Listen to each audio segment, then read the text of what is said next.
Mister, è stata lunga, è stata anche sofferta, girone andata perfetto, girone di ritorno è chiaro, insomma, l'abitudine fa la differenza a questi livelli, le ultime partite sono state importanti e sofferte, il gol all'ultimo minuto contro il Civitavecchia è stato secondo me la chiave di volta e poi insomma questa gioia qua.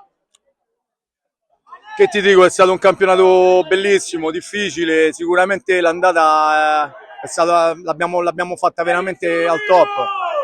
Abbiamo sbagliato pochissimo, siamo stati perfetti, è chiaro che mi aspettavo comunque un po' di calo nella seconda frazione, però nella seconda parte di campionato come sapevamo, però nel momento più difficile dove abbiamo avuto diversi infortunati, dove le cose non andavano per il verso giusto, dove i centimetri diventavano più a sfavore che a favore.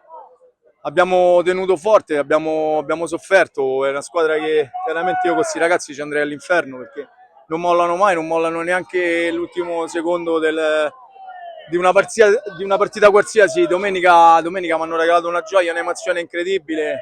Il gol 96esimo è stato qualcosa di importante che oggi ci siamo riusciti col pareggio di domenica a giocarci questa partita con due risultati su tre, quindi che ti devo dire, è stata una stagione meravigliosa e spero che si possa ripetere, ma è dura perché tutti gli anni fanno squadre veramente troppo forti, quindi ce la godiamo e stasera andiamo tutti a cena. La vedo commosso. Sì, sì, è stato bellissimo.